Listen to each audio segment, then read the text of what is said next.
This video is sponsored by scdkey.com. scdkey.com is a marketplace website where you can purchase game keys and software keys with no hassle. scdkey.com offers a legit Windows 10 Pro key for only $17. This is the same keys I use on my PC builds. But to make it more awesome, they will be giving another 12% discount. Just type our coupon code XTNC to get it for only $15. You now have your legit Windows 10 key license all set, but in a more affordable price. If you're in the Philippines, purchasing is very easy. You can use PayPal, Paymaya, or GCash. Visit scdkey.com now. I'll put the link in the video description below. So thank you scdkey.com for sponsoring this video. Alright guys, eto na ang worth 40,000 pesos ngayon. So sa mga first time na manonood dito sa channel or sa mga beginners pa lang na naklik tong video na to at naghahanap kayo ng worth 40,000 pesos na budget. So ito na po yung specification ngayon. Okay, ngayong 2021. Kasi guys, nagmahal po ngayon ng mga components, especially yung GPU. Okay? So siguro way back mga 9 months ago siguro yung 40,000 budget na pinost ko or yung pinublish ko is ang specification po nun is Ryzen 5 3600 plus pinair ko po siya ng GTX 1660 Super. Okay, ngayon guys is bumaba po kasi nagmahal po yung price ng mga components, especially ito. Nagmahal po ito. Okay.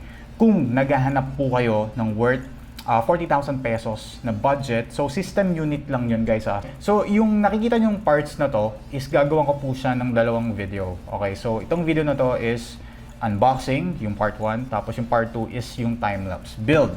Kaya ako gumawa ng video na to is marami po nagtatanong sa akin, nag-ask po sila kung how much po magbabuild ng PC. Meron po silang budget na 40,000. So marami po nagtatanong sa akin, mga 35 to 45 nga. Basta 40,000 marami ako nakikita nagtatanong. So kaya ginawa ko tong video na to. So isa-isay natin yung mga components mamaya guys. So mamaya for example, yung processor na to, ano yung dapat na kukunin nyo or tama-tama lang ba to sa needs nyo. For example, itong graphics card, itong GTX 1650 Super is okay lang ba sa inyo to? Bibigyan ko kayo ng tips like for example, yung motherboard. Christian, bakit B550 yung nilagay mo dito? So pwede rin po kayong maglagay ng B450, A320 or A520. So mamaya tuturuan ko kayo. Before ako mag-start mag-unboxing, so meron po akong ipapag-giveaway ngayon. Gustong manalo ng case. So hindi buong PC yung pamimigay ko guys ha. Case lang po kasi si DarkFlash is provide po tayo ng dalawang DLM21. Okay, isang black. Yung black po yung gagamitin ko sa PC build. Yung white is nandoon, mamaya ipapakita ko sa inyo. Yun po yung ipamimigay ko. Napili ko po kayo na winner is pwede ko po kayong mamili. Okay, pwede ko ibigay yung black, pwede ko ibigay yung white. Kasi guys, yung giveaway is sa next video na. So dun ko po ipapost yung mechanics. Hintayin nyo po yung second video. Dun ko po ipapost yung mechanics. Huge shoutout muna kay Palit. So sila po yung provide ng GeForce GTX 1650 Super na graphics card and si DarkFlash. Anyway, yung iba dito is ni-recycle ko na. Pala tayo sa motherboard. Unboxing natin yung motherboard na gagamitin natin para sa build. Okay, for the motherboard, this is the Asus Prime B550A wifi. Ayan. So meron po siyang built-in wifi.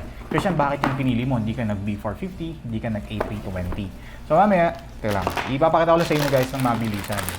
Pwede po kayong mag-A320, pwede po kayong mag-A520.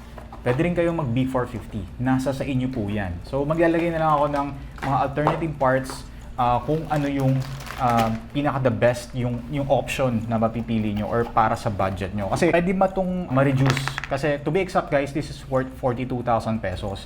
Bakit B550? Well, the reason why, meron akong board dito na B450 na ASRock Steel Legend. Ito po dapat yung gagamitin ko. Well, the problem is, sira po ito. Yung pinadala po sa akin ni ASRock is dead motherboard po siya. So hindi po gumagana. Itong A320 pwede naman po siyang gamitin, pero kasi maglalagay ako ng RGB na mga pailaw. Itong motherboard supports the ARGB kasi maglalagay ako ng ARGB sa case. Ipopulate ko lang yung 4 tatlong fan dito sa harap and sa likod, ay sa taas pala, dalawa and sa likod. Okay? So, unbox ko muna to. Explain ko lang sa inyo bakit ito yung napili. So, ang maganda sa B550 guys is marami po siyang features like yung pwede kayo mag-overclock dito, support na po siya ng Gen 4 na SSD.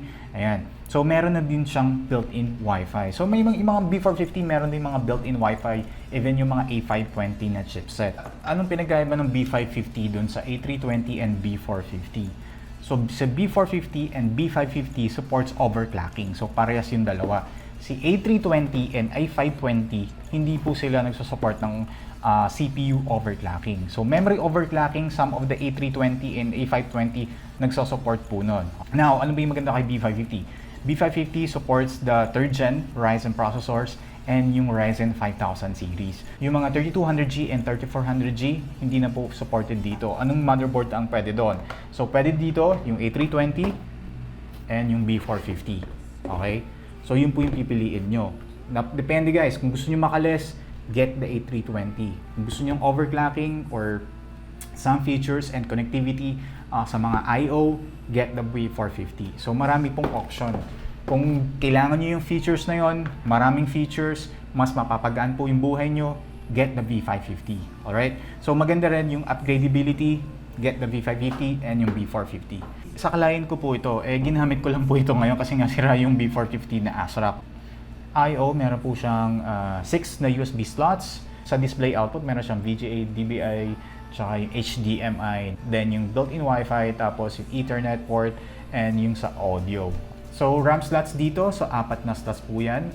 For example, maglalagay po tayo ngayon ng 16GB, pwede rin kayo mag-upgrade later. Okay, to for example, nagbe-video edit kayo, malakas kayong mag-consume ng RAM, is pwede kayo maglagay dito ng additional for upgradability to.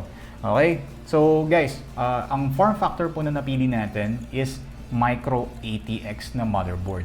Since kasi yung case na binigay sa atin ni DarkFlash is Micro ATX po. Christian, pwede ba doon sa ATX na form factor? Pwede po ito. Okay? As long as meron po siyang mounting for the Micro ATX. Pwede po yun guys. Tama-tama na guys sa build natin or sa mga needs nyo para makapagbuo kayo ng PC. So Christian, magkano yung presyo ng motherboard na to? So, itong motherboard na to is nasa 6,200 I think. So, teka, kasi ang bili namin dati dito is nasa 7,000 plus pa. So, nagmura na po siya. Kasi yan, gusto kong makalis. Hindi ko kailangan ng mga B450 na features, Gen 4 SSD. Hindi ko kailangan yan. Ayoko ng built-in Wi-Fi and yung mga other features, RGB. Ayoko nun. Gusto ko yung simpleng motherboard lang na pwedeng i-overclock yung CPU ko. Tsaka less yung price. So, dito papasok si B450. Okay? So, sa B450 guys, same lang ng B550. Ang pinagkaiba lang nila, wala po siyang Gen 4 SSD support. Like itong B450 na Steel Legend. Maganda dito is less price po siya. Nasa around 5,000 pesos lang ata to. Supports a dual header na meron po siyang 4-pin and 3-pin addressable. So maganda, pwede kayong mag-overclock dito. Supports sa 3rd gen Ryzen and of course yung APU, yung mga 3200G and 3400G. Ito po yung bibili yung motherboard, hindi po yung B550, okay? Kasi hindi po gagana yun doon. Alright, so yun po yung pinagkaiba guys. Kung gusto nyo makalis or gusto nyo i-overclock yung CPU nyo, get the B550 na motherboard, okay? Ayoko nang mag-overclock na CPU. Ayoko ng RGB. Gusto ko lang keyboard mouse ikabit dun sa computer ko. Okay na ako dun, okay? So, ito naman guys, less features, less connectivity dun sa I/O. Yun, gusto ko lang maglaro ng games, gagamitin ko lang sa trabaho ko. Yun lang yung mga needs ko para dun sa PC ko. Now, this is the perfect motherboard for you. So, hindi mo kailangan gumastos ng malaki.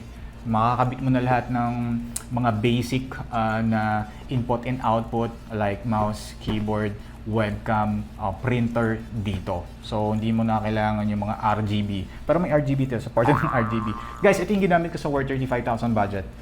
Less siguro, around nasa 3,000 pesos lang po ito. Okay, mas malaki yung matitipid nyo sa A320 na chipset. Alright, so yun po yung motherboard guys. Punta muna tayo sa processor. So yung pinili ko po para sa build nito o yung gagawin kong build sa next video is yung Ryzen 3 3100. Christian, bakit yung pinili mo? Na sobrang taas po ng GPU ngayon is kailangan ko maghanap ng murang processor, which is ito po yung napili ko. Nasa 5,900 lang ata to. Actually, ginamit ko na rin din to for 35,000 budget. Kung hindi po inflated yung price, guys, yung lahat ng specification na nakikita nyo dito sa mesa is nasa worth 35,000 pesos lang, mga ganun. 34, mga 35, mga ganyan. So, itong processor na to, guys, AMD Ryzen 3 3100G, meron po siyang 4-core and 8 threads. Okay? Pwede po kayong may multitask dito. Pwede kayong mag-video edit, tinry ko na po siya. You can watch yung sa 35,000 worth na budget, tinry po namin siya sa Adobe Premiere. So ano po yung supported na motherboard para dito? Okay? So AMD tayo, guys. Kanina pinag-uusapan natin yung B450, B550, and A320.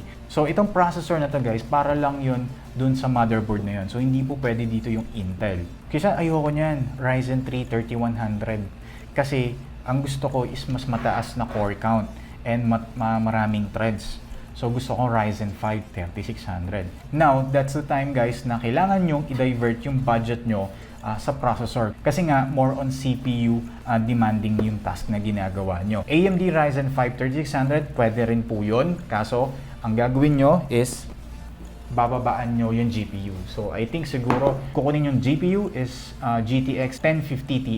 So, kasi itong specs na to is binalanse ko lang talaga lahat para maabot ko yung 40,000 na budget. Okay? To be exact, 42,000 budget po ito. Ayun, yung katulad ng sinabi ko na yan, depende na po sa pinagagamitan nyo. So, ito, 4 cores and 8 threads. So, it can do gaming sa esports titles. Tatry po natin dun sa second video, and sa AAA title. So, tatry po natin. Ano ba? Esports, CSGO, Dota, Valorant. So, AAA titles naman, COD, Warzone, Rainbow Six Siege, PUBG. Sobrang dami pa. So, yun po yung processor na napili natin ngayon. So, guys, ito po yung processor na napili natin. So, punta naman po tayo sa storage. Teka, ito.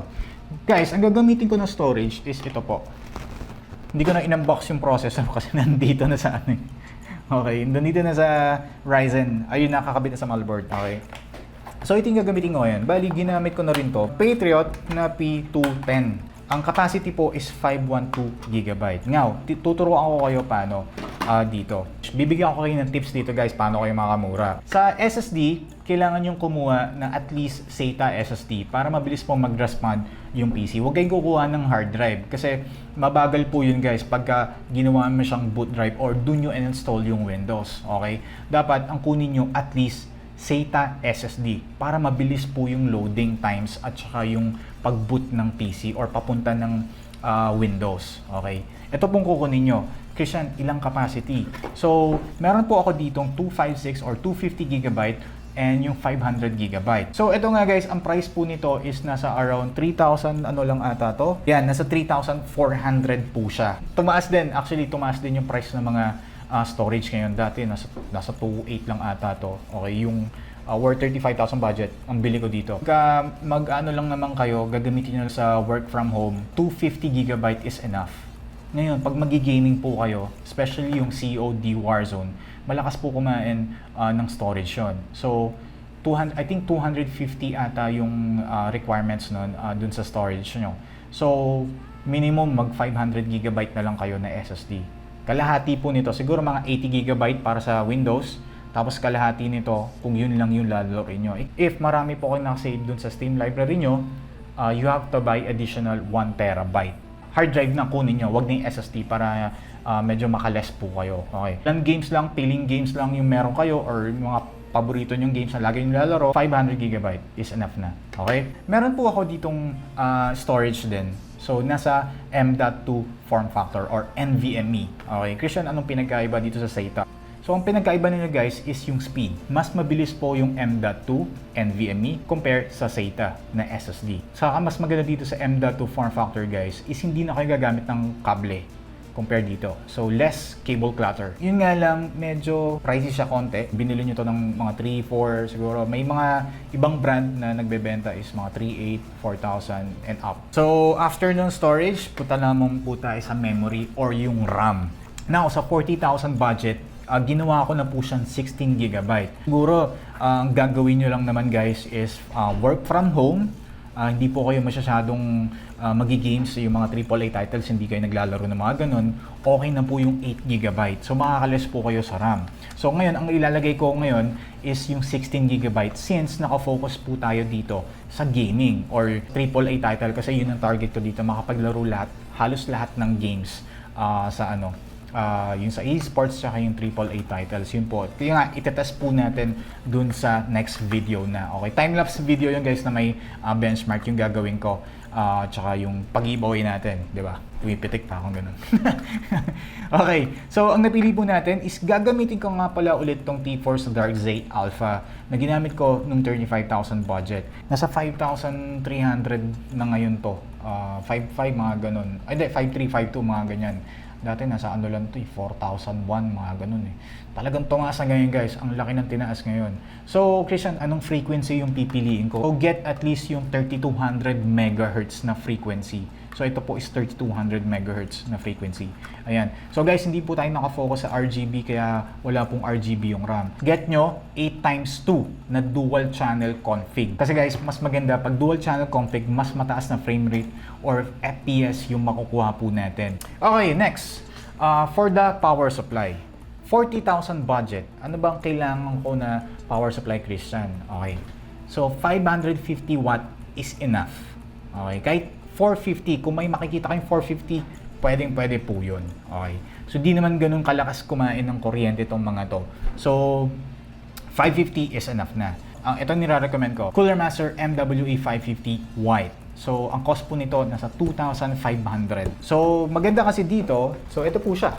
So, lahat po is black yung cables, flat din, which is maganda kasi hindi kayo mahirapan mag-cable management. Hanggang dulo guys, yung cables niya is black. Okay, malinis tingnan. Okay, tsaka maganda rin yung design ni Cooler Master, all black. Ang mapapansin nyo kagad, yung mga components nyo, hindi nyo na makikita yung mga kable kasi kulay itim po siya. Yun po yung maganda nito. Lagi yung nare-recommend to, Cooler Master na brand. Ayan. Ito na yung main event. Okay, so build na to guys, worth 40,000, ito po yung nagpapamahal. Actually guys yung 40,000 budget ko dati, naka 1660 Super. Ngayon po is 1650 Super na. This worth nasa 17,000 pesos po ata ito ngayon. Okay, 16,000 or 17,000. Okay. So, presyo na po yun dati ng 5600 at saka 1660 Ti. Or even RTX 2060.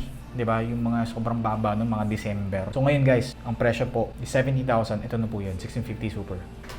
Okay, so itong graphics card na to is just a Palit brand, single fan yung design niya, 2-slot design. So for the display output, meron po siyang DP or yung display port, HDMI, and yung DVI-D. Okay, Christian, meron na akong existing na monitor. So check nyo guys kung compatible po itong mga to. So usually kasi pag mga main range, naglalagay pa sila ng DVI-D. Para sa kasi yung mga ganung monitor nandun available pa doon. So wala lang itong VGA. So what if VGA yung monitor ko, Christian? So better bumili kayo ng adapter or mag-upgrade na kayo ng monitor kasi if yun pa yung gagamitin nyo, hindi nyo ma-maximize yung refresh rate nito. Okay? So kasi may display keyboard siya. Hindi kayo makakapaglaro ng 144Hz. So yeah, so single slot design, makikita nyo yung performance nito. So huge shoutout nga pala kay Palit po, nag-provide po nitong GPU na to. Yan. So makikita nyo yung thermals, performance nito. Itatry po natin sa mga games ngayon. Yung mga sikat ngayon ng mga games, Valorant, ano ba, CSGO, yun. Yung mga yun. Tapos mga AAA titles. Makikita nyo yung performance dun sa next video niya. Meron po siyang power requirement na 6-pin. So for the PCIe. So yan po yung graphics card na napili natin para sa build na to. So ulitin ko lang, ang price po nito is nasa 70,000 mga ganyan, 70,000 pesos po. Yan. So you can check sa mga Lazada and Shopee, medyo mataas po yung presyo. Ito kasi Gilmore price po yung binasihan ko dito sa presyo na to ng GPU na to. Okay. Alright, so yeah, case naman tayo. So bibilisan ko na lang dahil lumabas yung video. So this is the DarkFlash DLM21. So, siguro mga 9 months ago, or hindi, 1 year ago ata is nakapag-publish na ako nito. Kaso, hindi pa siya mesh. Okay. So, maganda dito guys is mesh na po siya sa harap, which is optimized po siya sa airflow. And maganda nakikita niyo yung design na yan is meron siyang geometric na shape. Ayan, makikita nyo dyan. Tapos, and also tempered glass po. Ito yung pinakamagandang feature dito na nagustuhan ko, which is ito, yung hinge. Nakabubuksan po siya na ganyan, or hinge door, yan. Okay, so which is sobrang easy mag-access dito sa loob. Buksan mo na lang, hindi ka na magta-thumb screws and so on, hindi ka gagamit ng mga tools. So, buksan mo na lang, pull mo na lang, ma-access mo na yung sa loob. Okay, so yan, tempered glass po yan. And this is a micro ATX. So, pag meron po kayong ATX na motherboard, hindi po pwede dito. Okay. So, pwede kayong maglagay dito ng tatlong fan na 120mm sa front. So, maglalagay ako ng ARGB dito. So, this is worth nasa 2,050 ata to yung price ngayon. Now, ang di lang maganda dito is wala po siyang included na fans. Obligado po kayong bumili ng additional fans dito. So, si DarkFlash is meron po ata siyang binibentang yung mga mumurahin na ARGB if gusto nyo yon. For example, pinili nyo tong B550, meron po siyang addressable RGB. Si DarkFlash, meron po siyang addressable na, forgot yung model. Ginamit ko na yun dun sa pink build ko na model. Mura lang siya, nasa around 900 pesos lang ata siya, yung 3-in-1, tatlo na siya. So, mag-additional na nga lang kayo if gusto nyo yung mailaw or lalagay nyo. So, additional 6 kayo. Bakit 6, Christian? Tatlo sa front, dalawa sa top, and isa sa rear. So, para maganda siya tingnan. Tapos, mamaya ipapakita ko sa inyo, meron pa akong ibibigay. Okay? Kung sino man manalo, dadagdagan ko yon. Okay? Mamaya ipapakita ko sa inyo.